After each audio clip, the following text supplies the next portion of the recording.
오늘 우리에게 주시는 하나님의 말씀은 구약성경 사사기 11장입니다.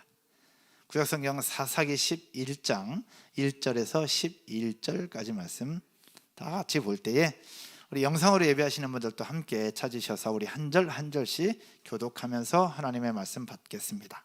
제가 먼저 1절 읽겠습니다. 길르앗 사람 입다는 큰 용사였으니 기생이 길르앗에게서 낳은 아들이었고 길르앗의 아내도 그의 아들들을 낳았더라. 그 아내의 아들들이 자라매 입다를 쫓아내며 그에게 이르되 너는 다른 여인의 자식이니 우리 아버지의 집에서 기업을 잊지 못하리라 한지라. 이에 입다가 그의 형제들을 피하여 돕 땅에 거주하매 잡류가 그에게로 모여와서 그와 함께 출입하였더라. 얼마 후에 암몬 자손이 이스라엘을 치려하니라. 암몬 자손이 이스라엘을 치려할 때에 길르앗 장로들이 입다를 데려오려고 돕 땅에 가서 입다에게 이르되 우리가 암몬 자손과 싸우려 하니 당신은 와서 우리의 장관이 되라 하니 입다가 길르앗 장로들에게 이르되 너희가 전에 나를 미워하여 내 아버지 집에서 쫓아내지 아니하였느냐? 이제 너희가 환난을 당하였다고 어찌하여 내게 왔느냐 하니라. 그러므로 길르앗 장로들이 입다에게 이르되 이제 우리가 당신을 찾아온 것은 우리와 함께 가서 암몬 자손과 싸우게 하려 함이니 그리하면 당신이 우리 길르앗 모든 주민의 머리가 되리라 하매 입다가 길르앗 장로들에게 이르되 너희가 나를 데리고 고향으로 돌아가서 암몬 자손과 싸우게 할 때에 만일 여호와께서 그들을 내게 넘겨주시면 내가 과연 너희의 머리가 되겠느냐 하니 길르앗 장로들이 입다에게 이르되 여호와는 우리 사이의 증인이시니 당신의 말대로 우리가 그렇게 행하리이다 하니라. 우리 다 같이 읽을까요? 이에 입다가 길르앗 장로들과 함께 가니 백성이 그를 자기들의 머리와 장관을 삼은지라. 입다가 미스바에서 자기의 말을 다 여호와 앞에 아뢰니라. 아멘. 오늘 봉독한 말씀을 가지고 차별과 야망이라는 제목으로 말씀을 나누도록 하겠습니다. 오늘의 본문은 이스라엘 동부 지역의 대표적인 사사였던 입다에 관한 이야기입니다. 여러분 혹시 입다라는 사사에 대해서 들어보신 적 있으십니까? 입다, 이름도 생소하죠? 처음에 입다라는 사사에 대해서 볼 때 입다 뭘 입어? 그런 생각이 들 만큼 입다라는 이름이 생소합니다. 그 다음에 가면 입산이라는 사사도 나오고요, 야일이라는 사사도 나와요. 생전 듣도 보도 못한 그런 이름들이 계속 등장하면서 이스라엘의 사사로 등록이 되어 있었습니다. 근데 오늘 입다가 등장하게 된 배경들을 잠깐 살펴보면 보통의 사사들과 좀 달랐어요. 보통의 사사는 하나님께서 찍어서 태어나게 하시거나 태어난 아이를 불러서 사사로 세우셨어요. 보통 그렇게 하셨거든요.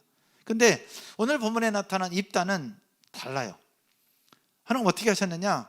길르앗 장로들이 그 입다를 불러서 자기 무리의 우두머리로 삼아요. 그럴 때 하나님의 영이 그에게 부어지면서 입다가 사사가 돼요. 그러니까 하나님이 먼저 부르신 것이 아니라 사람들이 불러서 지도자로 세운 이후에 하나님의 영이 부어지면서 사사가 되었단 말이죠.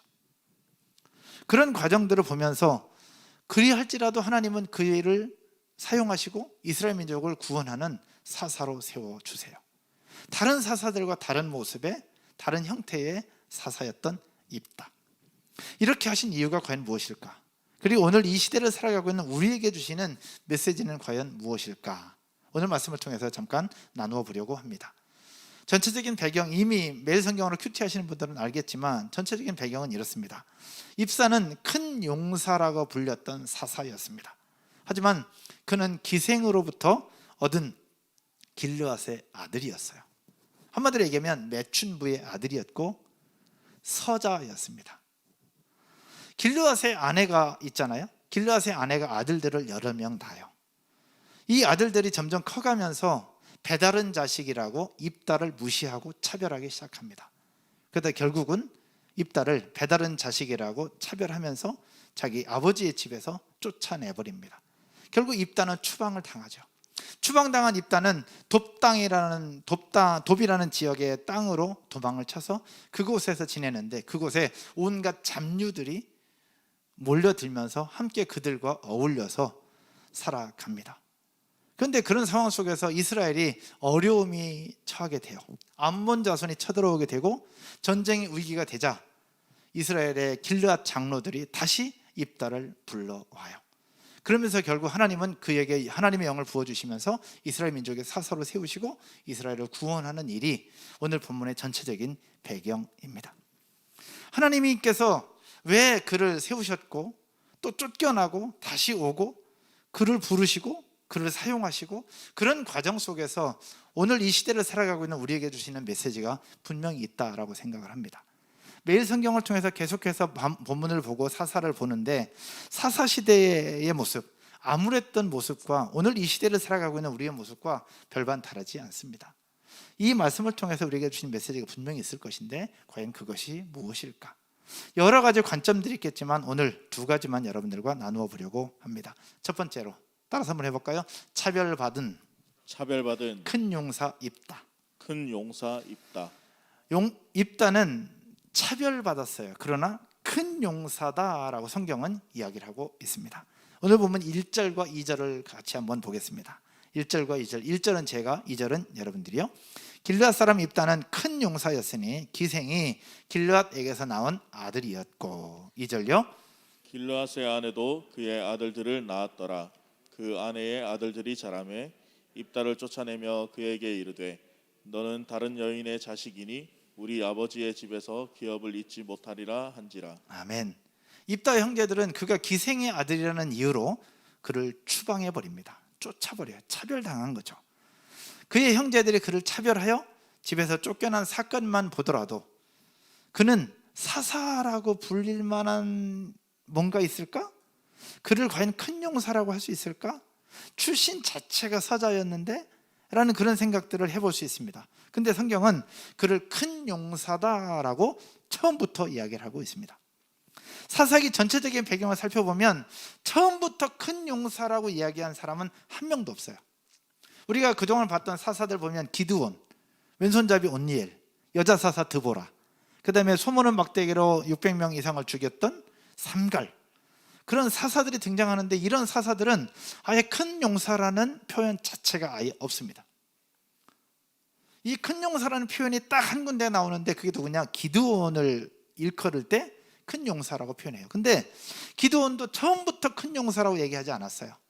사사기 6장 12절에서 주의 영이 기드온에게 임하면서 그를 큰 용사라고 부르기 시작한 그 순간부터 큰 용사라고 얘기를 했지, 처음부터 큰 용사라고 표현한 사람은 오늘 본문에 나타난 입다밖에 없습니다.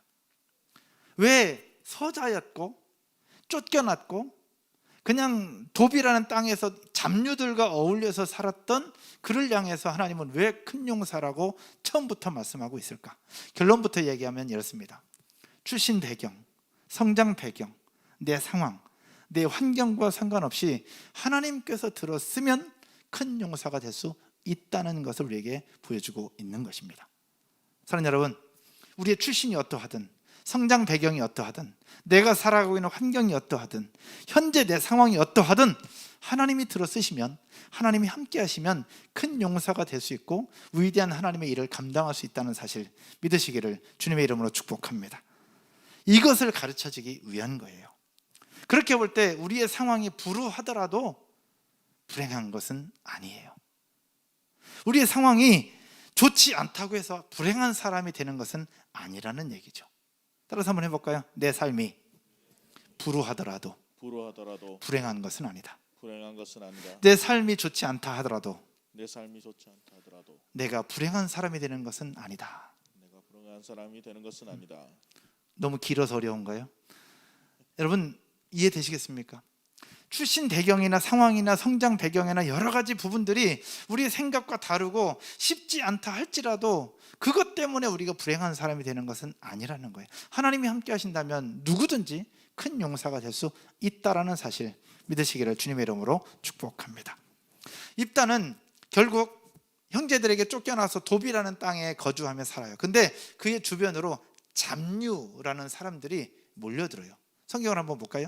3절, 오늘 보면 3절에서 이야기를 하고 있습니다. 3절 같이 읽겠습니다. 이에 입다가 그의 형제들을 피하여 돕 땅에 거주하매 잡류가 그에게로 모여와서 그와 함께 출입하였더라. 여러분, 잡류 표현이 조금 그런데 비폭력 대화하면 잡류라는 표현을 사용하지 말라고 얘기를 하거든요. 근데 이 잡류라고 얘기를 하고 있어요. 그래서 성경을 찾아봤더니 잡류는 인생의 목적이나 방향이 없이 그저 주어지는 대로 하루하루를 그냥 살아가는 사람을 잡류라고 표현하고 있더라고요. 근데 재밌는 사실은 잡류라고 표현된 이 단어의 히브리어 원어는 뭐라고 표현하고 있느냐? 아나심 레킴이라는 단어를 사용하고 있어요. 아나심 레킴이라는 단어를 사용하는데, 그래서 오늘 본문에서는 잡류라고 번역을 했어요. 근데 사사기 9장 4절에 보니까 아나심 레킴이라는 단어를 다르게 번역을 하고 있더라고요. 한번 볼게요. 사사기 9장 4절에 이렇게 말씀합니다. 바알브릿 신전에서 은 70개를 내어 그에게 주매 아비멜렉이 그것으로 방탕하고 경박한 사람들을 사서 자기를 따르게 하고. 아비멜렉에 대해서 얘기를 하고 있어요. 근데 아비멜렉이 은 70개로 방탕하고 경박한 사람들을 돈으로 샀다. 그 사람들을 샀다고 얘기할 때 이 방탕하고 경박한 사람들이 바로 아나심 레킴이라는 단어예요. 그러니까 오늘 본문에서는 잡류라고 얘기를 하고 있고 9장에서는 방탕하고 경박한 사람들을 이야기를 하고 있습니다. 같은 사람들이에요. 즉 잡류는 어떤 사람들이냐? 방탕한 사람들, 경박한 사람들, 목적 없이 방황하며 거리를 떠돌고 있는 사람들을 이야기를 할 수 있습니다. 근데 재밌는 것이 하나 있습니다. 아비멜렉을 얘기를 하고 있는데, 여러분 아비멜렉이 누구죠? 아비멜렉. 9장에서 나오는 아비멜렉은 기드온의 아들이에요. 기드온의 아들인데 어떤 아들이냐? 첩의 아들이에요. 서자였습니다. 아비멜렉도 서자였어요. 오늘 본문에 나타난 입다도 서자였습니다. 근데 이 두 사람의 행보가 달라요. 아비멜렉도 방탕하고 경박한 사람들의 우두머리였거든요. 또 돕당에 살고 있는 입다도 잡류들이 모여들었을 때 잡류들의 우두머리였어요. 상황이 똑같아요. 서자였고 둘 다 잡류의 우두머리였어요. 근데 이 두 사람의 행보는 달랐습니다. 기드온의 첩의 아들이었던 아비멜렉은 돈으로 그 잡류들을 사서 자신의 정치적인 욕망, 정치적인 야망을 이루는 일에 그들을 이용을 합니다. 근데 오늘 본문에 나타난 입다는 똑같이 서자였고 똑같이 잡류의 우두머리였지만, 그는 오늘 본문에 나타난 입다는 자신의 욕망을 위해서 그들을 사용한 것이 아니라 그들과 함께 이스라엘 민족을 구원하는 사사로서의 역할을 감당을 합니다. 이것은 무엇을 얘기하고 있느냐? 나에게 주어진 상황이나 출신, 또 나의 환경이 나의 인생을 결정하는 것이 아니라, 따라서 한번 해볼까요? 내 마음 중심이 어디를 향하고 있느냐? 내 마음 중심이 누구를 향하고 있느냐? 여기에 따라 인생은 달라진다는 것을 보여주고 있습니다. 아멘. 여러분, 이스라엘 사람이 또 하나 있어요. 다윗 왕입니다. 여러분, 다윗 왕도 사울 왕으로부터 차별받고 무시받아서 도망쳤어요. 쫓겨다니는 인생을 삽니다. 광야로 쫓겨갔을 때 어디에 숨었느냐? 아둘람 굴에 숨어요. 아둘람 굴에 숨어 있을 때 온갖 잡류들이, 방탕하고 경박한 자들이 다윗 왕 곁으로 모여들어요. 그들의 우두머리가 되어서 그들과 함께 구테타를 일으키고 사울 왕을 죽이면서 그 속에 왕권을 작취할 수 있는 분명한 사람일 수도 있어요, 다윗은. 그러나 그는 그렇게 하지 않아요. 똑같이 차별받았고 똑같이 그런 사람들의 우두머리였으나 아비멜렉과는 달랐던 사람이 입다였고 다윗 왕이었습니다. 무엇을 말하는지 아시겠죠? 나에게 주어진 출신, 나에게 주어진 환경, 나에게 주어진 상황이 우리 인생을 결정하는 것이 아니라는 얘기입니다.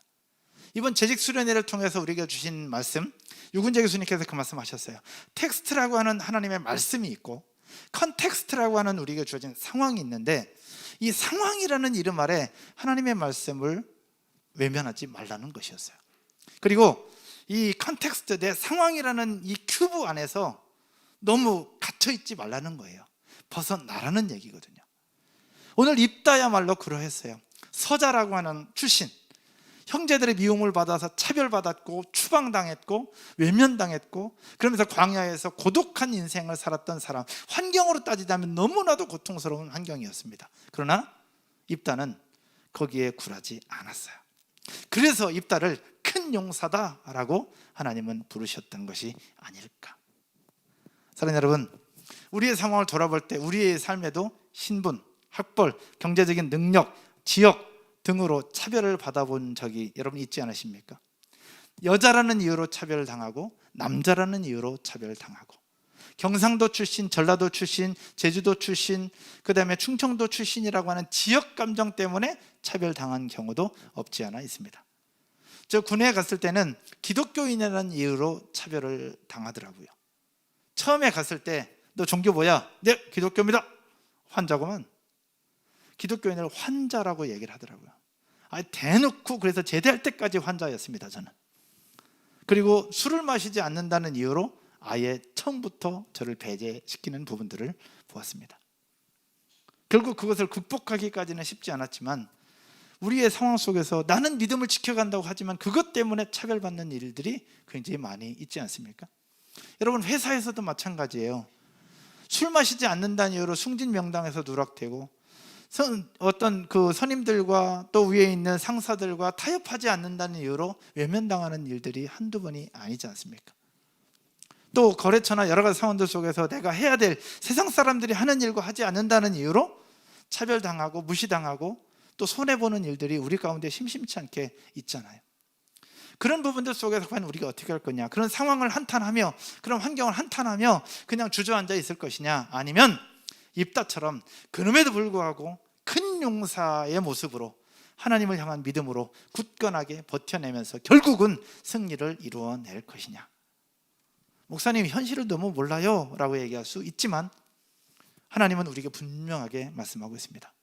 환경을 뛰어넘어, 출신 배경을 뛰어넘어, 사람들의 차별을 뛰어넘어 큰 용사가 되었던 입다처럼 그렇게 하나님 앞에서 우리의 마음을 굳게 붙잡을 수 있는 저와 여러분 모두가 되시기를 주님의 이름으로 축원드립니다. 아멘. 지금 당장은 어려워 보일 수 있으나 결국은 하나님께서 승리를 주실 줄로 믿습니다. 근데 현실은 또 쉽지 않잖아요. 그래서 우리에게 필요한 것이 셀 공동체 아닙니까? 저 너무 힘듭니다. 저를 위해서 기도해 주십시오. 믿음으로 버텨내고 싶은데 너무 힘들어요. 저를 위해서 기도해 주세요. 리더님, 집사님, 저를 위해서 기도해 주세요. 목사님, 기도해 주세요. 믿음을 지켜가려고 하는데 너무너무 힘들어요. 세상이 안 그래요. 도와주세요. 기도해 주세요. 우리에겐 그런 믿음의 공동체가 있기에 그 속에서 힘차게 버텨내면서 진짜 멋진 큰 용사의 입다처럼 큰 용사인 여러분 모두가 되시기를 주님의 이름으로 축복합니다.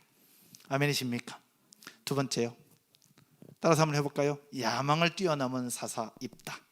야망을 뛰어넘은 사사 입다. 한 번 더 할까요? 야망을 뛰어넘은 사사 입다. 야망을 뛰어넘은 사사 입다. 입다는 야망을 뛰어넘은 사람이었습니다.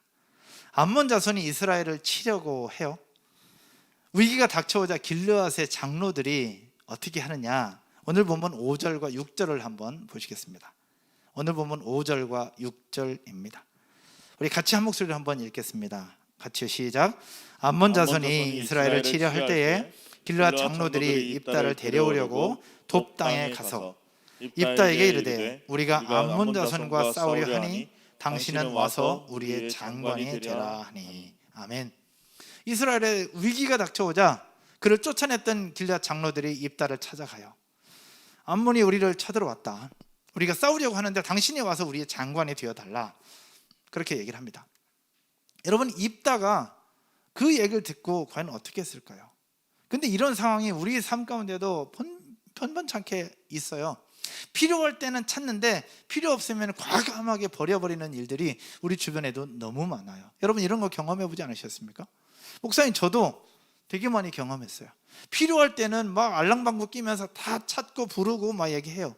근데 내 삶이 편해지고 필요 없다 싶으면 언제 그랬냐는 듯이 그냥 과감하게 그냥 가버리는 부분들이 너무 많이 있는 거죠. 오늘 본문에서 길르앗 장로들의 모습이 그러했어요. 쫓아낼 때는 언제고 필요하니까 다시 부르고 있는 그들의 모습을 보여주고 있어요. 그 이야기를 들었던 입다가 뭐라고 했겠어요? 7절에서 얘기를 해요. 나 쫓아낼 때는 언제고 당신들이 아버지 집에서 나 쫓아내지 않았느냐, 근데 지금 와서 왜 나를 부르고 있느냐라고 얘기를 합니다. 그랬더니 길르앗 장로들이 8절에 다시 부탁을 합니다. 8절 여러분이 한번 읽을까요? 같이 읽겠습니다. 그러므로 길르앗 장로들이 입다에게 이르되 이제 우리가 당신을 찾아온 것은 우리와 함께 가서 암몬 자손과 싸우게 하려 함이니 그리하면 당신이 우리 길르앗 모든 주민의 머리가 되리라 하매. 아멘. 조금 전에 6절에서 불렀던 내용과 8절에서 불렀던 내용이 동일해요. 근데 다른 것이 하나 있습니다. 6절에서는 당신이 와서 우리의 장관이 되어달라고 얘기를 해요. 근데 8절에서는 당신이 우리 길르앗 모든 주민의 머리가 되리라 라고 얘기를 하고 있습니다. 같은 내용인 것 같은데 히브리어 원어를 살펴보면 달라요. 우리의 장관이 되어달라는 이 장관이라는 단어는 어떤 뜻을 가지고 있느냐, 카친이라고 하는 단어입니다. 쉽게 얘기하면, 우리로 그냥 이해하기 쉽게 하면 국방부 장관이에요. 당신이 와서 우리와 싸우면서 우리의 국방부 장관이 되어달라라고 얘기를 하고 있는 거예요.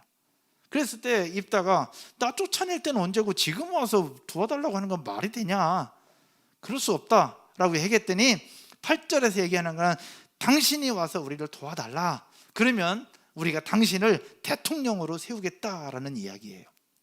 장관은 군사적 지도자를 얘기하고 있고, 머리가 되어달라는 것은 이 나라의 전체 통치자가 되어달라는 의미예요. 이야기를 들었던 입다가 어떻게 얘기를 하고 있느냐, 9절에서 이야기를 합니다. 여러분이 만약 입다라면 어떻게 얘기할까 한번 생각하면서 9절 같이 한번 읽어보도록 하겠습니다. 9절 같이 읽을게요. 입다가 길르앗 장로들에게 이르되 너희가 나를 데리고 고향으로 돌아가서 암몬 자손과 싸우게 할 때에 만일 여호와께서 그들을 내게 넘겨주시면 내가 과연 너희의 머리가 되겠느냐 하니. 결국은 입다는 승낙을 해요. 가기 싫었지만 이 요청에 승낙을 하고 그들의 우두머리가 됩니다. 이 장면을 보면서 어떤 신학자는 이 입다를 야망에 찬 사람이라고 얘기를 해요. 국방부 장관으로 불렀을 땐 안 오더니 최고 지도자가 되게 한다고 하니까 응했던 모습을 가리켜서 야망에 찬 지도자다라고 평가하기도 합니다. 물론 입다의 삶을 보면 여러분 이미 묵상해서 아시겠지만 뒷부분에 가면 딸을 제물로 바치기도 하고 실수한 부분들이 분명히 있습니다. 그런데 적어도 오늘 본문에서만큼은 입다의 모습을 살펴볼 때 입다는 야망에 찬 사람이 아니라 하나님의 일을 했던 위대한 사사였음을 우리는 확인할 수 있습니다. 세 가지 의미에서 그래요. 입다가 야망에 찬 사람이 아니라 야망을 뛰어넘은 하나님의 사사였다는 증거 세 가지가 있습니다. 그 증거 한 가지는 바로 무엇이냐, 아까 아비멜렉처럼 입다도 잡류들의 우두머리였잖아요. 할 수 있다면, 그리고 또 상황이 된다면 잡류들을 이끌고 구테타를 일으킬 수 있는 사람이 바로 입다였어요. 근데 그렇게 하지 않았습니다. 그렇죠? 입다는 그렇게 하지 않았어요. 이것을 봐도 입다는 야망에 찬 지도자가 아니었다는 것을 볼 수 있습니다. 두 번째, 오늘 9절에서 입다는 고백합니다. 만일 여호와께서 그들을 내게 넘겨주시면 내가 과연 너희의 머리가 되리라. 핵심은 전쟁의 승리, 전쟁의 주관자는 바로 여호와 하나님임을 고백하고 있어요. 이것을 보면서 입다는 야망의 사람이 아니라 하나님께서 세우신 큰 용사이고 하나님께서 세우신 사사였음을 확인할 수 있습니다. 마지막 세 번째 증거, 오늘 보면 마지막 절에 그들의 요구에 승낙을 하면서 우두머리가 돼요. 우두머리가 된 이후에 그 모든 일들을 여호와 하나님 앞에 아뢰는 기도를 드립니다. 결국 모든 삶의 주인이 하나님임을 고백하고 있다는 이야기죠. 결국 입다는 야망의 사람이 아니라 하나님께서 세우신 큰 용사였고 하나님의 사람 사사였음을 우리는 확인할 수 있습니다. 사랑하는 여러분, 밤이 깊을수록 새벽은 가까이 있다고 이야기를 하지 않습니까? 밤이 깊을수록 새벽은 가까이 있습니다. 또 세상이 어두울수록 의인은 빛이 난다고 합니다. 이때 당시에 이 사사 입다가 살아가던 당시에 다 모든 사람들은 각기 소견에 옳은 대로 행했던 시대였습니다. 그러나 입다만큼은 소견에 옳은 대로 행했던 사람이 아니라, 따라서 한번 해볼까요? 하나님의 말씀에, 하나님의 뜻에, 하나님을 주권자로 인정하고 살았던 사람이 바로 입다였습니다. 그래서 하나님은 그를 큰 용사라 부르셨고 그 중에서도 사사로 세우셨던 것을 우리는 확인할 수 있습니다. 사랑하는 여러분, 입다가 살던 시대 속에서 우뚝 서서 의인의 모습으로 하나님 말씀 앞에 집중했던 모습처럼 우리가 살고 있는 이 시대가 쉽지 않아요. 이미 뭐 설명하지 않아도 쉽지 않잖아요. 기독교인이라는 이유로 이미 차별받고 있어요. 또 여러 가지 코로나가 2년 가까이 진행되는 상황 속에서 쉽지 않은 것도 사실이에요. 회사도 직장도 가정도 자녀들도 쉽지 않습니다. 오늘 예배하는 분들 중에서도 여기 몸살이 걸려가지고 힘든데 건반하시는 집사님도 계시고, 다리 깁스해서 앉아서 예배하시는 분들도 계시고, 지난주에도 우리 아이들이 아파서 응급실에 있는 분들도 계시고, 또 오늘 또 오고 싶은데 애가 열이 안 떨어져서 올 수 없다고 목사님 기도해 달라고 요청하는 분들도 계시고, 그냥 영적인 상황뿐만 아니라 우리 환경 속에서도 볼 때도 우리를 힘들게 하는 게 너무 많이 있다는 거죠. 이럴 때 과연 우리가 어떻게 해야 될 것이냐, 환경을 바라볼 것이냐, 아니면 그 너머에 계시는 하나님의 일하심을 볼 것이냐. 여러분, 세상이 어두우면 어두울수록 하나님의 역사는 더 클 것이고 그 속에서 하나님의 일은 지금도 진행되고 있다는 사실 믿으시기를 주님의 이름으로 축복합니다. 오늘 입다의 모습이 그러했어요. 세상 사람들이 다 자기 소견에 옳은 대로 행했을 때 입다는 하나님 앞에 주도권을 드리며 하나님 말씀대로 살았던 사람이 입다였습니다. 그래서 저는 두 번째를 이렇게 고백합니다. 야망을 뛰어넘은 사사 입다였다고요. 오늘 말씀의 결론을 맺으려고 합니다. 오늘 보면 마지막 11절의 말씀을 한번 보실까요? 오늘 보면 11절입니다. 다 찾으셔서 우리 영상으로 예배하시는 분들도 함께 한 목소리를 한번 읽도록 하겠습니다. 같이 읽겠습니다. 이에 입다가 길르앗 장로들과 함께 가니 백성이 그를 자기들의 머리와 장관을 삼은지라. 입다가 미스바에서 자기의 말을 다 여호와 앞에 아뢰니라. 아멘. 지난 재직 수련회 때 우리 유근재 교수님을 통해서 강의를 듣고 이틀간의 집회를 했습니다. 여러분들 은혜 많이 받으셨죠? 받으셨어요? 네. 여기저기서 은혜 많이 받았다, 또 좋은 강사님 소개해 주셔서 감사합니다, 또 보고 했다는 분들이 많이 계셨어요. 저도 너무 감사하더라고요. 저도 은혜 많이 받았는데 우리 성도들이 은혜 많이 받았다고 하면 저는 훨씬 더 행복해요. 근데 유근재 교수님의 강의를 듣고 또 예전에도 제가 알고 계셨던 분인데 이번에 또 모시면서 많은 생각과 많은 깨달음을 좀 얻게 되었습니다. 그런데 그러면서 오늘 입다의 모습을 보면서 유근재 교수님과 제 모습을 비교해 봤어요. 저는 입다더라고. 유근재 교수님은 사무엘이었고 저는 입다였어요. 교수님 주변에는 의사, 교수들이 19명이 있대요. 가족 중에. 태어나면서부터 집안 자체가 하나님의 사람이었고 집안 자체가 엘리트 집안이었고 금수저 중에 금수저였어요. 출신 자체가. 근데 저는 충남 태안에서 태어났고 8남매 중에 막내였고 예수 믿는 부모님도 아니었고 경제적으로 여유가 있는 것도 아니었고 제 주변 저의 가정을 돌아보니 의사, 교수들이 한 명도 없더라고. 출신 자체가 완전 달라요.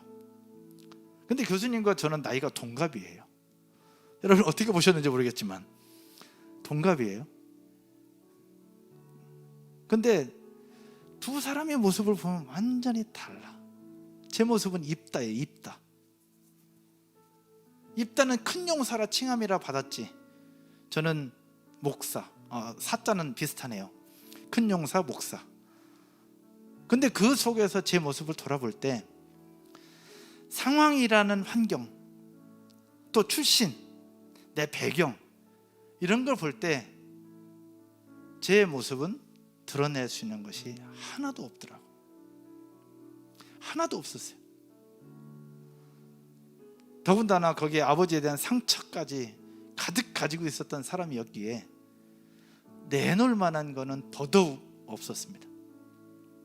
그런데 그럼에도 불구하고 이 자리에 서서 여러분들과 말씀을 나눌 수 있는 이유는 출신 배경이 문제가 되지 않는다는 것, 사람들이 무시하고 차별하는 것이 내 인생을 결정할 수 있는 것이 아니라는 것, 사람들이 알아주지 않아도, 내 출신 배경이 뛰어나지 않아도, 금수저가 아니어도, 내가 대단한 것 가지고 있지 않아도 내 그 모든 것들이 내 인생을 결정할 수 있는 것 아니라는 것. 사랑하는 여러분, 특별히 더 행복한 교회 성도 여러분, 온라인으로 예배하시는 여러분, 여러분의 출신이 어떠하든 상황이 어떠하든 그 모든 백그라운드가 여러분의 인생을 결정할 수 있는 것 아닙니다. 우리 인생을 결정할 수 있는 분은 오직 예수 그리스도, 하나님 한 분만이 우리 인생을 결정할 수 있다는 사실 믿으시기를 주님의 이름으로 축원드립니다. 아멘. 그래서 상황 속에 갇혀 있지 말고 오늘 본문의 말씀을 보았던 것처럼 입다가 각기 소견에 오른 대로 행하던 수많은 사람들 틈에서 오직 하나님 앞에 주도권 드리고 전쟁의 주인은 하나님께 있음을 고백하면서 그들의 지도자가 될 수 있었던 것처럼, 큰 용사가 될 수 있었던 것처럼, 저 여러분의 인생과 삶을 돌아보면서 큰 용사로서, 큰 용사는 아닐지라도 하나님 앞에서의 용사로서의 삶을 살아가고 살아낼 수 있는 저와 여러분 모두가 되기를 주님의 이름으로 축원드립니다. 우리는 하나님께 속한 자입니다. 여러분 아멘이십니까? 하나님께 속한 자예요. 세상에 속해서 살고 있는 것처럼 보이지만 우리 근본은 하나님께 속한 자입니다. 이 사실 하나만 기억하면서 남은 2021년 한 달을 힘있게 살아가고 2022년을 준비할 수 있는 저 여러분 모두가 되시기를 주님의 이름으로 축복합니다. 다 같이 자리에서 일어나셔서 같이 한번 찬양 드리면서 하나님 앞에 우리 나아가십시다.